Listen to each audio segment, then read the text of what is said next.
Hello there, peoples of the internet. It is your boy, as always, the Talk Geek Guy, back at it again with another video. And I just want to get something out of the way really quick before I start reviewing the figure. So the reason this video is incredibly late, I posted this like 2 weeks. I posted a post about it 2 weeks ago. I'll show it up on screen. But yeah, that was when the ice storm was over in like my area, and yeah, like literally a day after I decided to review this figure. And then something happened, I guess. I don't know, I guess there was not something wrong with my connection, I don't know, but YouTube was saying like it couldn't upload the video because of something, I don't know. But yeah, so, and I just never got to doing it again because I was just too lazy to do it. But yeah, here is the Studio Series N.E.S.T Bonecrusher. Yeah, sorry, that was a horrible intro for this figure. The Studio Series Buzzworthy Bumblebee number 95, I believe. Studio Series Buzzworthy number 95 N.E.S.T Bonecrusher, and here he is in his Minesweeper mode. I don't know what you actually call this vehicle. I just call it the Minesweeper mode because that's what this is for. But here he is in his gray Minesweeper mode. And he looks really good from a vehicle point of perspective. He does have a little bit of flaws, we will get to those in a little bit. But from the view standpoint, it actually looks really cool. You have that beautiful, I love this matte black they did. Really goes well with the rest of the figure. The matte black grill, some silver there. Have one flap, I think. I don't know what that is. One there for turn signals, I assume. Some vents there for the side. Vents there on the hood. Have the long arm going out across at the top of the figure. And the beautifully painted metallic blue windows. Absolutely love how that looks. Really goes well with gray. Have the N.E.S.T symbol right there. Can't really see it. There you go. N.E.S.T symbol right there. All hail Megatron. You can see it. There you go. Had to move the lighting because this figure is like, it's mostly dark color, so I have to move the lighting a little bit. We have a tiny little kind of symbol right there. I don't know if everybody can see it. There you go. Kind of see it a little bit. I'll show it off more in robot mode, but yeah. But I actually like how they snuck that in, and it's hiding behind the tire, which is pretty cool. You have the pinned and then clipped on wheels. Another pinned wheel, that's for the transformation. You have the the hands laying down there in the back, which is a problem for some people, but not really a problem for me. I kind of like it. Well, I don't like it, but I mean, I don't like it, it's just, it's fine for me. See right there for the brakes, another turn signal, I assume, right there. Then a little bit more of metallic blue there for the windows. Camera's not really focusing.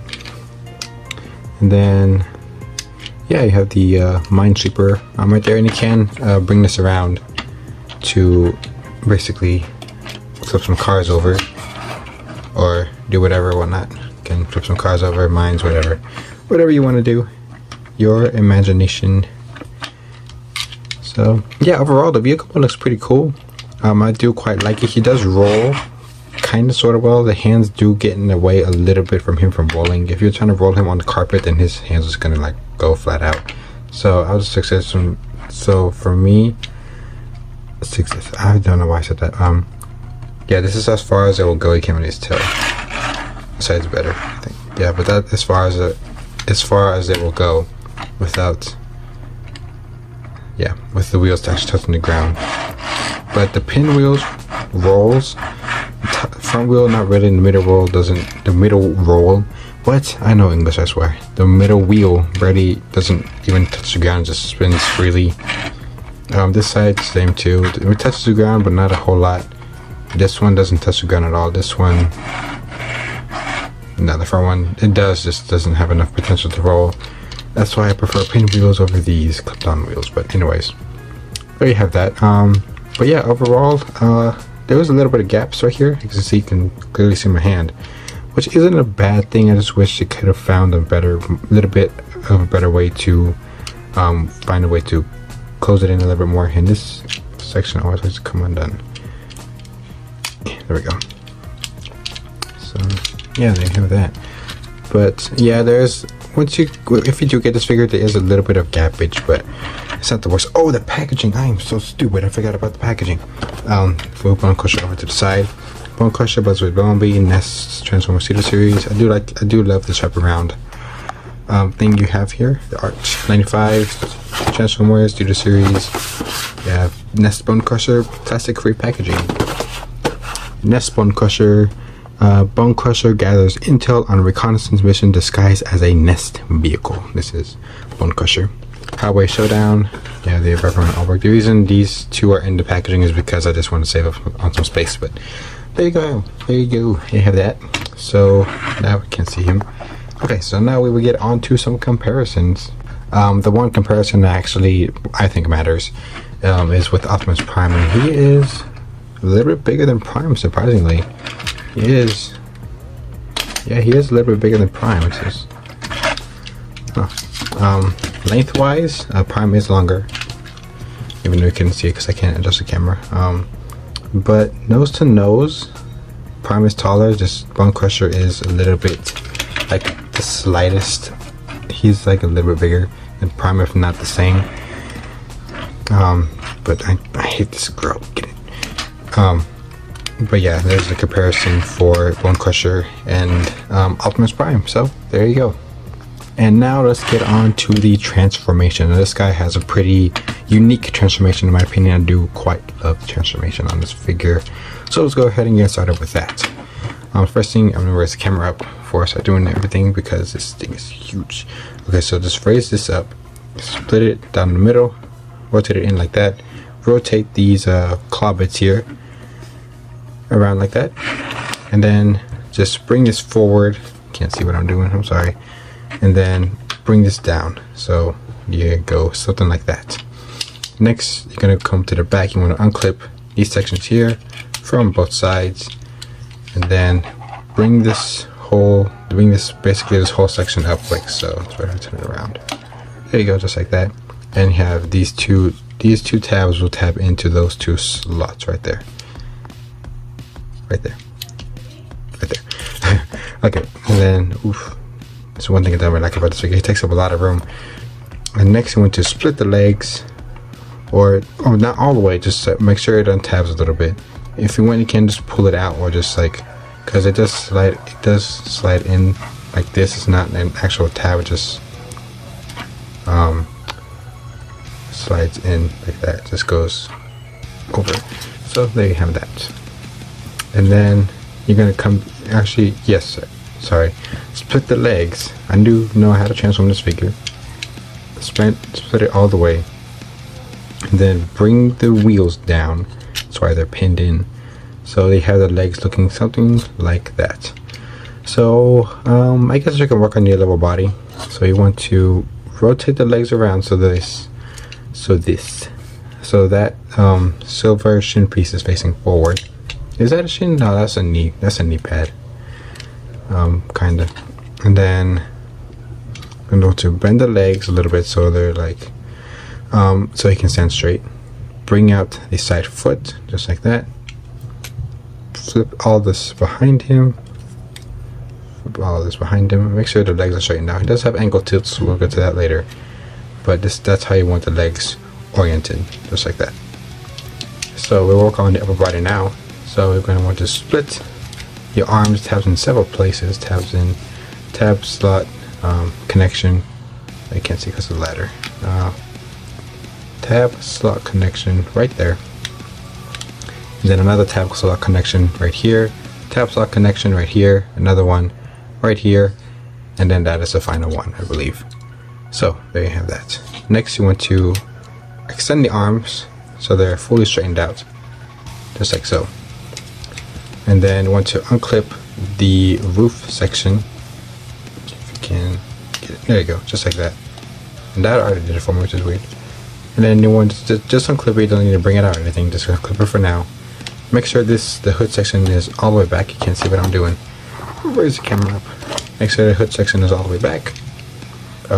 Flip up this piece. If you want, you can grab it from the arms. It is like there's a pin in there, so you won't need to worry about breaking it. But I would recommend getting it from here and just like rotating it up. So there you have that. So that'll stoop into place very securely. Next, you want to these little gray bits right here.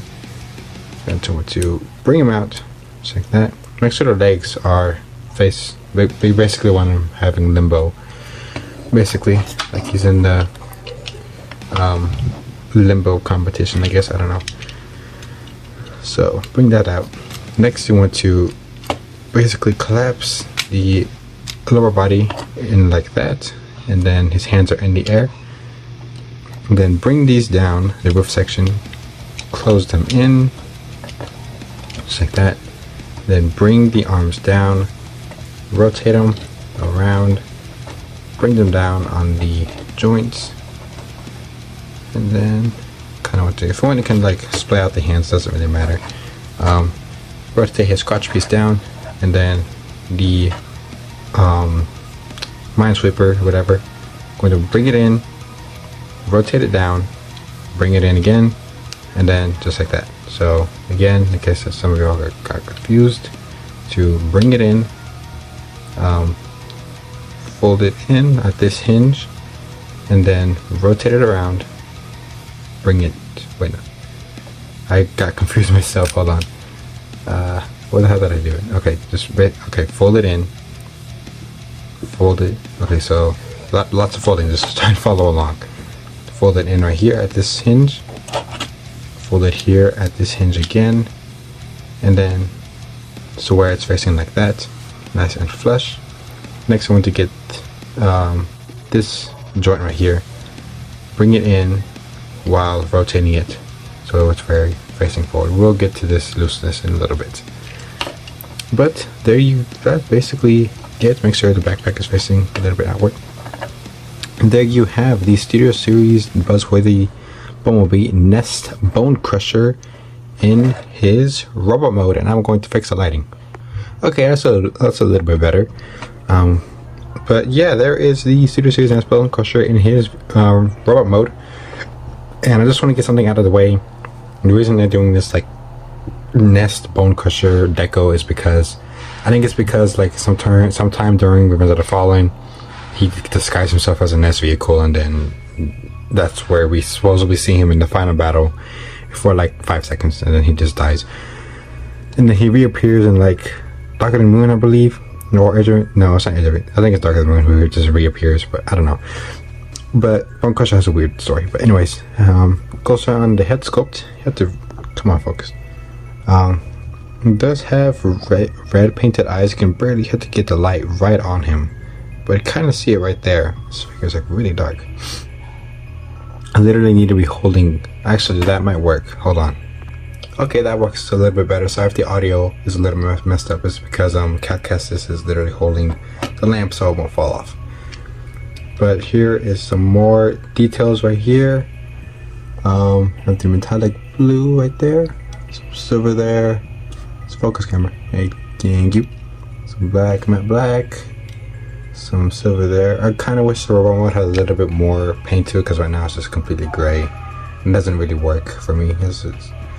But overall, it's not the worst. It could be worse, but it looks pretty good. Cleans up pretty well in the back. Not too bad in my opinion. Very well. And yeah, there is that. So yeah, he looks really cool. Let's get in closer on his red eyes. There you go. Now you can see it a little bit better. So yeah, there you have that. Now for articulation, he does have a lot of joints in the arms. We'll get to that. But for the head, it's very limited. It's like the Studio Series skipjack. I wish they could have found a way to make it have more articulation in the head. You have neck rotation right here, side to side. It does have rotation, and that is basically all you're getting out of the head and the neck. So it just can't really rotate left and right, if I'm being perfectly honest. So yeah, you do have rotation at the arms. They can go up due to transformation. Not all the way up. It is slightly hindered. Hold on. I apologize for that. My dad decided to make a smoothie right now. But yeah, I do have rotation as well as another joint right there. A joint right here. Rotation. I do want to urge caution. We don't want it angled, or else it won't rotate, because that bit will get in the way. We want to have it straightened out. Rotation, and you're not going to really get any bend out of that, sadly. Another joint right here is actually pretty cool. And then you have hand articulation.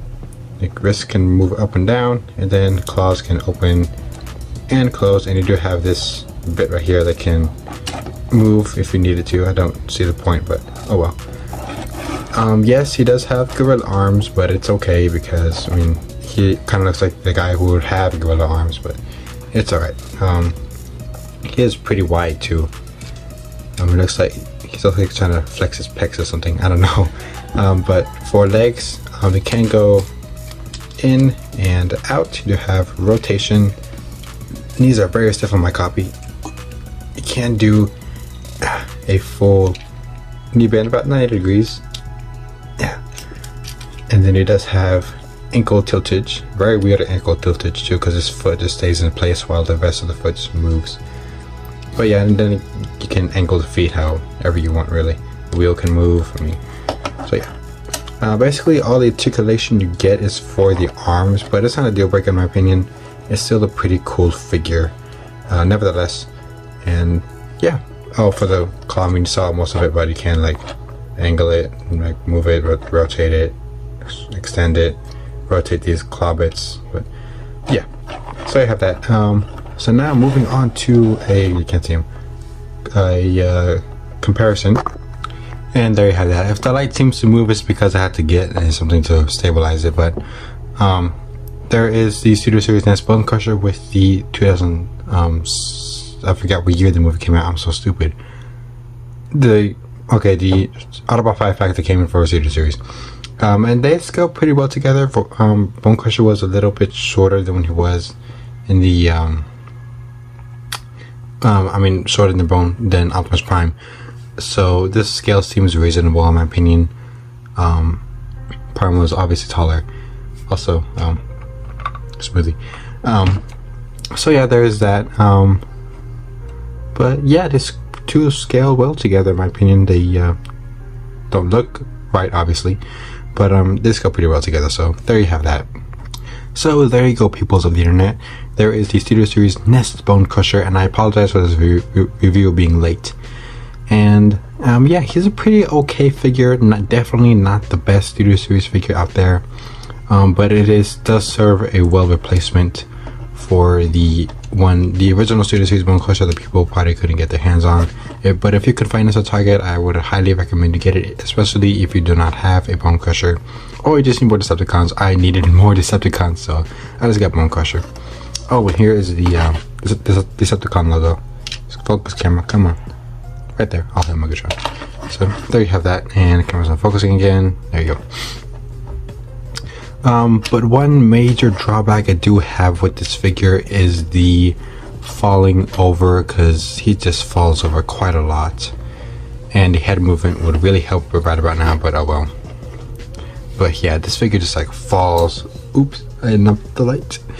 This figure just like falls a lot, and then okay, now it's not doing it now, of course, because the camera's on. But yeah, he just like falls over, even if it just, yeah, there he goes. I do wish he had more of a, I mean, this dude literally rolls on his wheels, so I can see why. But it would still be nice to have a Bonecrusher that would stand up. Like this is one of the major drawbacks of this figure, is the figure not being able to stand up, especially if you want to get it into that roller skating Tim tackling Prime pose, which I have tried to do, and this is ridiculously loose because of reasons I do not know. I guess packaging, I guess mold degradation, whatever, but yeah. It's just, yeah, if you put the claw up front and it's just, he just like falls over, and he does not have the tightest hips either. They are decently loose, more looser than the knees, more looser, that is not a word, more loose than the knees. But yeah, yeah. But overall, this figure isn't bad. I would highly recommend it. But despite its flaws, I would highly recommend it. The only thing I would say is just I wish he had more of a stable, like, just more stability. But overall, paint wise, I would give it a 8.5 out of 10. Articulation, probably a 7 out of 10. Transformation, 10 out of 10. I absolutely love this guy's transformation. Actually, no, nothing's 10 out of 10. 9.5 out of 10. Nothing is perfect, and especially first time around, getting this figure into his truck mode was a little bit of a hassle, and I'm just going to hold this figure because it won't fall. But yeah, what else? Articulation, I think I did that already. But yeah, vehicle mode as a whole, probably I'm thinking 6.5 out of 10, but yeah, I would say 6.5 out of 10, unfortunately. So, but overall, like, despite everything, I would give it a 8 out of 10. So yeah, there you have that. So there is the Studio Series N.E.S.T Bonecrusher. Buzzword won't be N.E.S.T Bonecrusher 95, I believe. And I will catch you guys in the next one. Peace out, stay safe, and so all are one.